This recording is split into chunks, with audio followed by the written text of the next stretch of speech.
Ladies and gentlemen, this is your captain speaking. Welcome aboard Flight 914. Please fasten your seatbelts and observe the no smoking sign. We will take off in 5 minutes. When we're at our cruising altitude, refreshments will be served to you. Our flight will take 37 years. I wish you a pleasant trip. What would you do if you went on a vacation to another city and suddenly found yourself in another country altogether? I guess more adventurous types would even enjoy such a change of plans, but most of us would be confused. Anyway, I bet even the most reckless of adventurers would at least raise an eyebrow if told they'd flown for close to half a century. On July 2, 1955, Pan American Flight 914 made its way from New York to Miami, Florida. It was a fine, sunny day, and 57 passengers on board the plane were looking forward to seeing the warm beaches and palm trees of Florida. The plane took off without trouble, but 3 hours later, when it should have already landed at the destination airport, it was nowhere to be seen.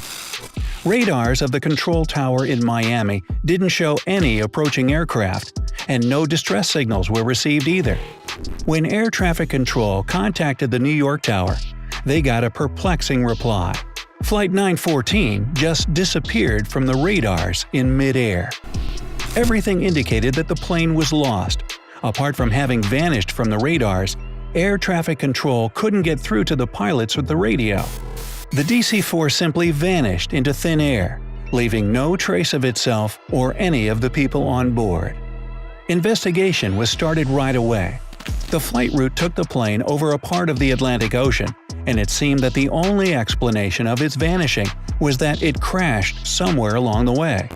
Rescue teams were deployed, the Coast Guard was scanning the waters, but still no luck. Not a single piece of the lost plane was to be found. Investigators could only shrug their shoulders in dismay.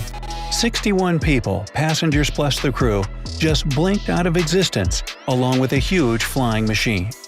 Eventually, although the case was never really solved, there was an official statement that the plane crashed, taking the lives of everyone on board. But despite numerous and understandable questions from the grieving relatives, no one could say what really happened to Flight 914, until 37 years later at least. Change of scenery. It's now September 9, 1992, and we're in Caracas, Venezuela. It's a perfectly normal day for Juan de la Corte, air traffic controller at the Caracas airport. He turned up at work, made some coffee, and took his seat, overlooking flights. He was giving some minor comments on a flight in progress when something weird happened. Seemingly out of nowhere, a new dot appeared on the radar. It was as if an aircraft had just popped up from nothingness, or as if it had been hiding from the radar and now decided to show up. Either way, it was a strange thing to see near a civil airport, and De La Corte checked the reading several times, thinking at first that it was a mistake. It wasn't though. The readings were correct, and soon he and his colleagues were able to see it with their own eyes. In less than 10 minutes, the culprit showed up in the field of vision. At first, it looked to the air traffic control like an ordinary airplane. But as it got closer, they could see that it was, in fact, a very old DC-4 McDonnell Douglas passenger aircraft, still with propellers instead of modern turbines. Such planes were still in use, but they'd grown obsolete and mostly replaced by more contemporary ones. But that wasn't even the beginning of weird. The real confusion began when the pilot of the mysterious aircraft contacted the tower and asked in English, "Where are we?" As the one in charge at the time, Juan de la Corte replied they were closing in on the Caracas airport and asked where the flight was headed. There was a pause on the other side, and then the pilot answered, "We are Pan Am Flight 914 headed from New York to Miami, Florida, with a crew of 4 and 57 passengers on board." This took the air control completely off guard. What was a Pan Am flight doing 1,100 miles away from its point of destination? And how did it even get there? De La Corte was quick to ask a few more questions to the pilot, and what he heard next baffled him. The pilot said his flight was scheduled to land at the Miami airport at 9:55 a.m. on July 2, 1955. Now it was time for the tower to fall into silence. Before asking anything else, not to make matters worse, air control cleared the plane for landing. Della Corta didn't know what to make of the pilot's words.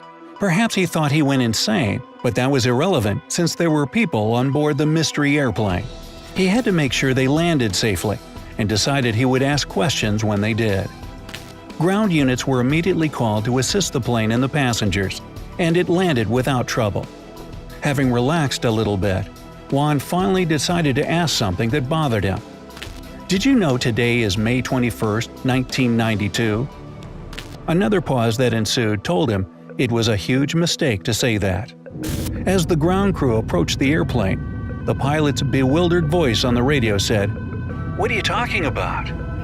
When Della Corta heard that, he knew he would have to order security guards to go to the plane and escort the passengers and the crew.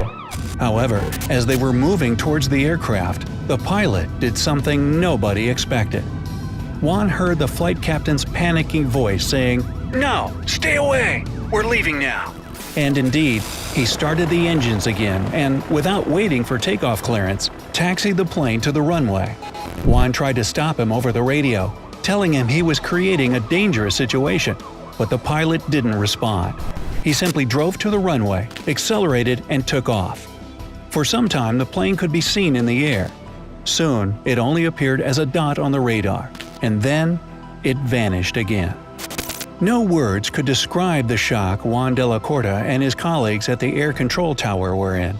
They had just seen an old airplane appearing out of nowhere, the pilot telling them he was headed to Miami, and before they could do anything, it flew away again, only to disappear in thin air like it had been a collective hallucination. No trace was found of that plane ever again, and to this day, no one can explain what happened that morning in Caracas. Smell that? Smells kinda fishy, right? I must say though, there's much dispute about the credibility of this event. Back in 1985, a tabloid called Weekly World News was the first to cover this story. And yes, I just said 1985, 7 years before the most popular version appeared. Later, the same newspaper retold the story twice more, only with other details, and with 1992 set as the date of the time-traveling aircraft appearing in the future. The picture of Juan Della Corta, the air traffic controller in Caracas, also differed from the 1985 original, so the story was largely announced fake and it became sort of an urban legend.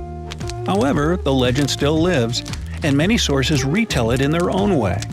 Some even go as far as to say that the passengers of the plane eventually returned to their homes, and strangely, none of them looked a day older than 37 years prior, while everyone they knew grew old at a humanly pace. They say doctors examined the pilot, the crew, and the passengers, but couldn't find anything out of the ordinary. The people were healthy. Now this part doesn't look even remotely credible though, because no solid piece of evidence can be found about 61 people returning from a decades-long flight. I mean, come on, wouldn't they have run out of snacks? One thing that keeps popping up on the internet and piquing the interest of paranormal enthusiasts is a small pocket calendar that somehow was left on the Caracas airport runway when the notorious plane took off. The thing about it is that it's from 1955, and allegedly remains the only artifact of that weird encounter. There are still people who claim the calendar is real, but once again, there's no actual proof of its existence. Ah well, who knows? Maybe it's just a tall tale, an urban legend indeed. Or it could be a huge conspiracy to hide the fact that time travel is possible. I guess we'll never know.